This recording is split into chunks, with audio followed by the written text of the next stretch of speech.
No último mês, Cuiabá foi citada pela terceira vez como uma das cidades mais quentes do mundo pelo site Hot Cities. No feriado da Independência, por exemplo, os termômetros marcavam 42,6 graus na sombra aqui na capital. E é sobre esse clima causticante que converso agora com o doutor em meteorologia, Rodrigo Marques. Então, eu queria que você pudesse dizer um pouquinho para a gente o que vem acontecendo no nosso estado. É normal? Tem alguma coisa anormal por aí? Sim.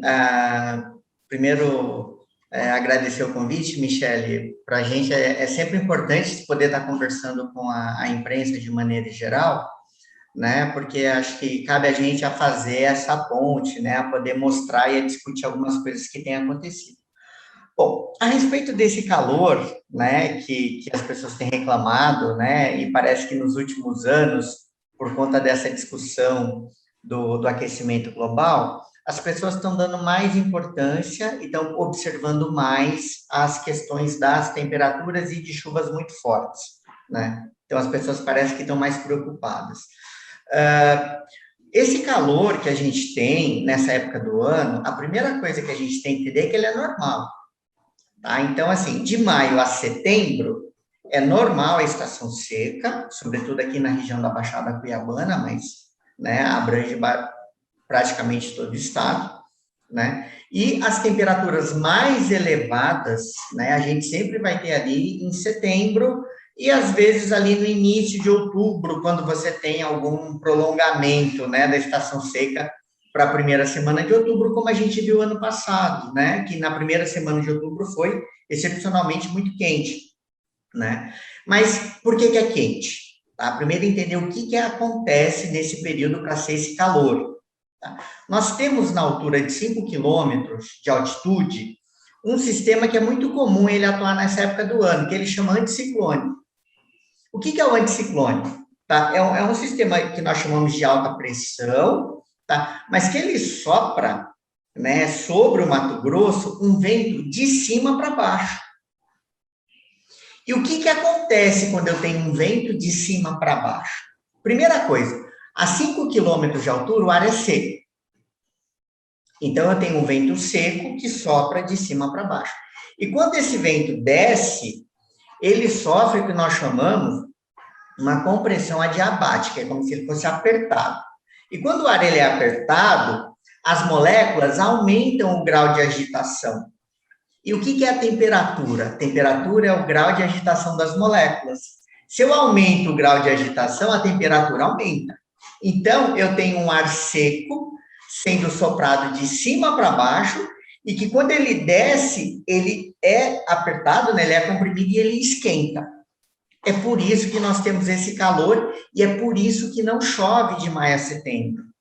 Porque esse vento de cima para baixo, ele inibe, ele impossibilita formar nuvem. Sem nuvem eu não tenho chuva.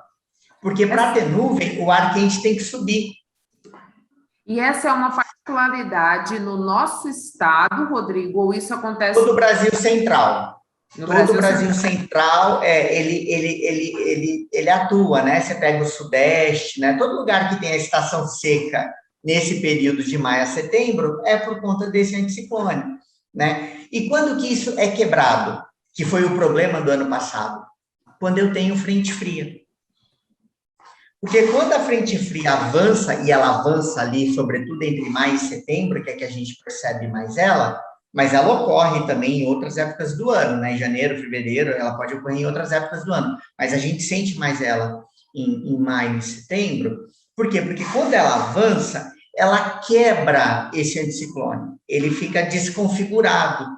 E aí a frente fria vem, ela espanta o calor, né? Ela espalha esse calor que está preso aqui, né? Ela traz um aumento de umidade, porque quando a frente fria vem, né, você força o ar subir, então, e ela também carrega um pouco de umidade, então a gente observa que quando esfria, geralmente fica mais úmido, né? E com muita sorte, né, ela provoca chuva. Então, as chuvas que a gente tem de maio a setembro, como foi a última chuva agora nossa, é por conta de atuação de frente fria. né? Então, as frentes frias, elas são importantíssimas para a gente, para quebrar esse calor. O ano passado não teve frente fria, então o calor ficou acumulado e aquele ar quente, ele continuava sendo aquecido. E aí deu o que deu ano passado. Quando a gente pensa no calor, você falou assim, é normal, a gente tem uma estação seca que vai de maio a setembro, sendo quebrada a frente fria que costuma chegar em outubro, né? Causando as chuvas. Mas a gente vem percebendo um aumento de temperatura com o passar dos anos na nossa região? Sim. Ou isso sim, não está ocorrendo? Não, sim. Então, assim, as frentes, elas atuam sobretudo de maio a setembro. Então, toda a chuva que a gente tem de maio a setembro, geralmente ela está associada à frente fria, né? Agora, no final de setembro e início de outubro, já é um outro tipo de chuva, que a gente chama de convectiva, que já é estação chuvosa, né? Então, o que que a gente observa? Se eu pego a série histórica de Cuiabá, Cuiabá é uma das poucas cidades que já tem mais de 100 anos de dados. Tá? Então, nós temos dados aqui de Cuiabá desde 1912. Tá? E o que que acontece, Michele? Quando a gente observa as temperaturas de Cuiabá, o que a gente observa é que de 1912 a 2009, ela tinha um comportamento. E de 2010 para frente, temperaturas que nunca haviam sido registradas começaram a ser registradas. E começou, não só a ser registrada, se tornaram comuns. Tá? Então, se você pensar que São até... fatos isolados, né? Porque já são 10 anos de série de dados que os dados estão aparecendo. E eram dados que de 1912 a 2009 nunca tinham aparecido. Você pode dar um exemplo para a gente? Até 2009, Cuiabá não tinha registrado temperatura acima de 42 graus. De 2009 para cá, tá comum, né? Assim, virou comum, né? Tá muito comum. E uma coisa que chama atenção, Michele, as temperaturas mínimas têm aumentado nos últimos 20 anos. Isso, pensando em mudança climática, em aquecimento global, o aumento da temperatura mínima, né, é algo que chama atenção. Porque não é só a máxima que está subindo, está fazendo menos frio.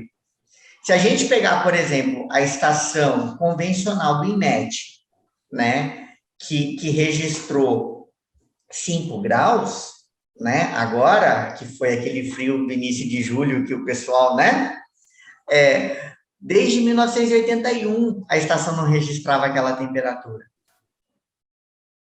E quando a gente pensa nesse aumento das mínimas, Rodrigo, a gente tem um percentual de aumento que vem sendo observado aqui na nossa região? Não, então, assim, eu olhei especificamente Cuiabá, porque é a que tem a série de dados maior, né? Para você ter uma ideia, Michele, o que eu acho que é um pecado, Chapada não tem uma estação meteorológica, sabe? É uma coisa assim que acho que até tem que fazer uma campanha para instalar uma estação meteorológica, porque eu acho, assim, muito ruim quando vai falar das temperaturas em Chapada, o pessoal usa aqueles termômetros de rua, que dá uma temperatura bem precisa, né? Não é a temperatura medida corretamente, né?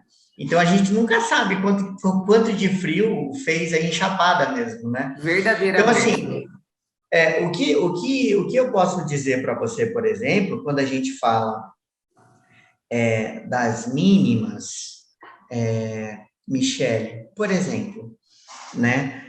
A última vez, por exemplo, desde 1994, né? A gente não tinha. A última vez que registrou 6,7 graus foi em 94, para você ter uma ideia, né? A última vez que registrou uma temperatura abaixo de 6, né? Abaixo de 5, na verdade, como eu tinha te falado, foi em 1981. Se a gente observa o gráfico, né, eu vejo que, por exemplo, as mínimas que ocorreram ali na década de 90, que eram mais comuns, de 2000 para cá, elas ficaram bem mais raras, tá? Então, se eu pegar os dados de 1960 até 2000, mais que o triplo de vezes as temperaturas ficaram abaixo de 10 graus. E de 2000 para cá diminuiu muito a ocorrência de temperaturas abaixo de 10 graus. Vamos pegar assim, para Cuiabano 10 graus já é bem complicado, né? Mas só para a gente ter uma ideia. Então, assim, de 60 a 2000, muito mais vezes as temperaturas baixaram de 10 graus. E, Né? Rodrigo, se a gente for analisar esse histórico, né? Você está dizendo para a gente, a partir de 2000 nós tivemos menos temperaturas baixas e a temperatura está subindo, tanto a mínima quanto a máxima. Isso. Uma tendência que pode se agravar, e isso pode, de alguma maneira, prejudicar a vida em Cuiabá, por exemplo? Então, essa questão da vida em Cuiabá, assim, é uma coisa que me chama muito a atenção, porque saiu uma matéria num site falando de um estudo que Cuiabá ficaria inabitável, né?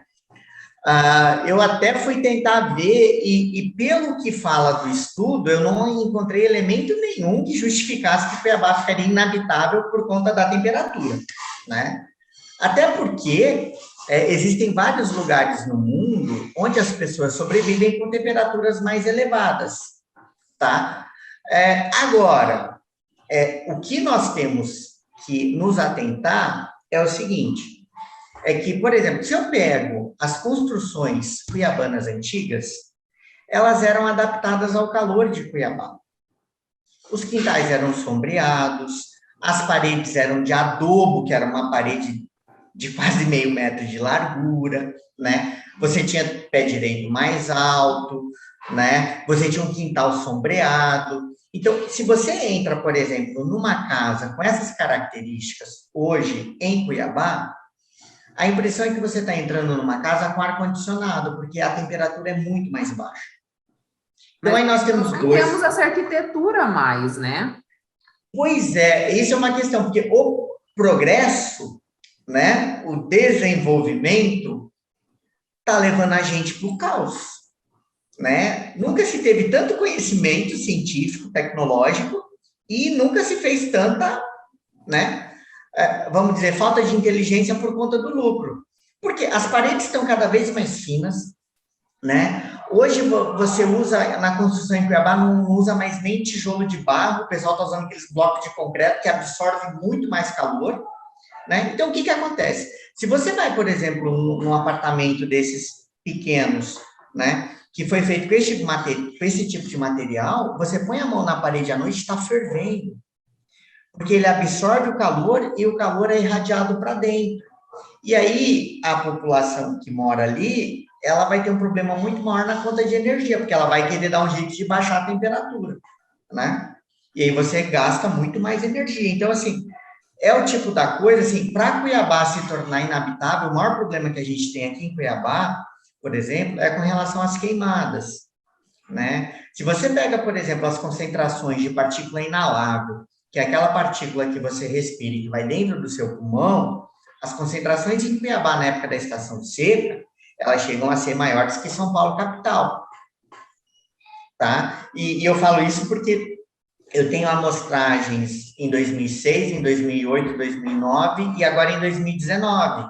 E as concentrações são muito grandes por conta da queimada. 30% do que é possível identificar é de origem da queimada, né? Então, a inabitabilidade de Cuiabá, ou seja, Cuiabá se tornar um lugar inabitável, é só se nós destruirmos ele, tá? Porque não é possível que uma população fique em um determinado local se ela não tiver água, né? Se ela não tiver como se alimentar e se ela não tiver ar para respirar.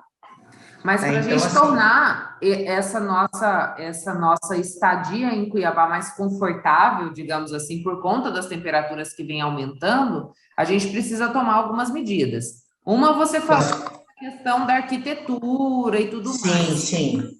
A presença de árvores também faz diferença, Rodrigo? Então, as árvores, né, a vegetação, ela funciona, os parques que têm vegetação, tá? O Tia Nair não conta porque é um parque de concreto que fizeram aqui em Cuiabá, que eu não sei quem que tinha na cabeça, né, quando fizeram ele, porque ele é um parque que é pensado com estilo de clima temperado, né, porque um parque sem sombra aqui em Cuiabá não dá, né? Aí fala, mas é um parque noturno. Complicado, né? Você pensar um parque noturno num lugar que é quente por natureza, né? Só, mas sempre foi quente. Nos últimos 300 anos é esse calor. Nos últimos 10 o calor está um pouquinho maior. Então, assim, quando você tem vegetação, ela tem duas importâncias. Primeiro, ela funciona como uma ilha de frescor. Né? Se você entra, por exemplo, numa área arborizada, você sente, é uma coisa muito sensível, você sente mesmo. Você entrou num parque arborizado, você vê que é mais úmido, o ar é mais úmido. Por quê? Porque as plantas retêm água, elas absorvem umidade e aos poucos ela vai liberando a umidade, né? E outra, com a cobertura da vegetação, o raio solar não toca na superfície. As folhas absorvem a radiação para fazer a fotossíntese, né? Então, você vai ter uma temperatura de superfície muito mais amena, tá? Então, as áreas vegetadas, elas funcionam como grandes ilhas de frescor, que a gente fala muito de ilha de calor, né? Que é a área geralmente mais concretada, que é aquele calor insuportável, mas a vegetação, ela tem esse papel importante. Ela funciona como ilhas de frescor. Tanto é que, se você observar, o próprio setor imobiliário vendem, né, a qualidade ambiental dos parques que tem no entorno dos empreendimentos que eles fazem. Não é deles, né? Mas, ó, você vai morar aqui perto do parque, que é mais fresco e tal. Então, Cuiabá precisa rever isso de maneira urgentíssima, tá? Que é um programa muito... Tem que ter um programa muito grande de revitalização e de rearborização da cidade. E também os quintais, né? A importância do sombreamento. Porque qual que é o problema que a gente tem, Michele? Nos últimos anos, cada vez mais, eles diminuem o tamanho mínimo do lote. Hoje, acho que está em 100 ou 120 metros. Tipo assim, você faz uma casa, sei lá, de 60 metros, não sobra mais muita coisa do quintal.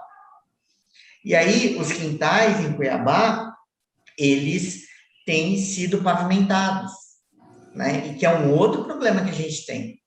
Porque, além de não infiltrar a água, né? A água não vai ser absorvida pelo solo, você aumenta o calor, né? E é uma experiência que você pode fazer que é muito simples, tipo, no final da tarde, põe o pé descalço numa calçada de concreto que o dia inteiro pegou sol, e do lado dela, se tiver uma grama, você põe o pé na grama para você ver a diferença de temperatura. É uma coisa assim que nós sentimos, né? Não tem como dizer, nós sentimos isso.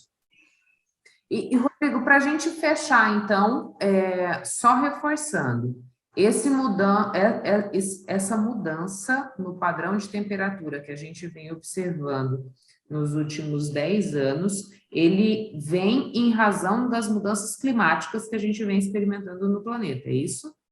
Isso, ó, e eu falo, eu tenho até uma certa, não digo liberdade, eu fico à vontade para falar, porque durante um bom tempo eu me questionava, né, se de fato nós tínhamos isso, porque os dados até 2010 em Cuiabá, até 2009, não indicavam, não era muito claro isso, né?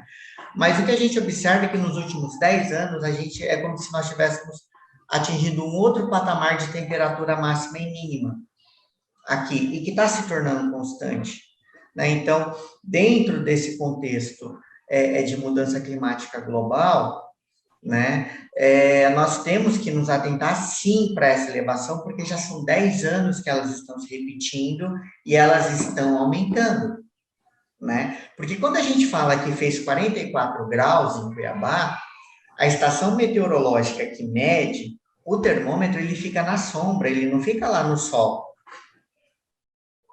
Tá? Então, 44 graus que é medido na sombra. Porque ele não está medindo a temperatura do raio solar que chega e toca em você. Ele está medindo a temperatura do ar, né? Então, se você pegar o termômetro e botar direto no sol, ele vai dar outra temperatura mesmo, tá? Então, são temperaturas que... E outra, a vantagem de você ter uma estação é porque no mundo inteiro é medido com as mesmas características, então elas são comparáveis, né? E, infelizmente, a gente tem visto nos últimos 10 anos uma subida, e agora nos últimos 2 anos, né, e esse ano também, assim, temperaturas que ultrapassar 43 graus, né, foi uma coisa de chegar a 44. E esse ano, né, até agora, até o mês de agosto, choveu metade do que era para ter chovido. Então, se o ano passado estava ruim, esse ano está pior de chuva, né? Está muito pior de chuva. E a expectativa é que as chuvas sejam normais agora no fim do ano, que vai dar um alento, né, para a gente. Mas desde o fim do ano passado, desde novembro do ano passado, a gente vem vindo aí de um período muito seco, de chover metade do que era para ter chovido, né? Então, isso é um problema muito sério. Passou da hora das pessoas entenderem, né? Primeiro que nós temos que começar a cuidar do nosso quintal, para poder amenizar onde nós moramos, né? Melhorar o nosso conforto térmico. E aí são ações nossas, locais. Não adianta querer ficar botando a culpa no aquecimento global se eu tiro toda a sombra do meu quintal e coloco concreto. Não adianta, porque você está, né, piorando a tua situação. Então, precisa disso primeiro. A outra questão, que é uma questão mais econômica, né? Porque o Mato Grosso é um estado conhecido com a questão agrícola, se nós continuarmos com as temperaturas subindo e com a chuva diminuindo, porque a nossa chuva só existe porque vem umidade da floresta amazônica, e sem floresta amazônica não tem chuva no Mato Grosso, o primeiro setor que vai quebrar no estado vai ser o agronegócio, né? Então, é necessário que se entenda que a questão de preservar a vegetação nativa, né, de preservar o ambiente, não tem nada de romântico, é questão de sobrevivência. Intervalo e a gente volta já já, não saia daí.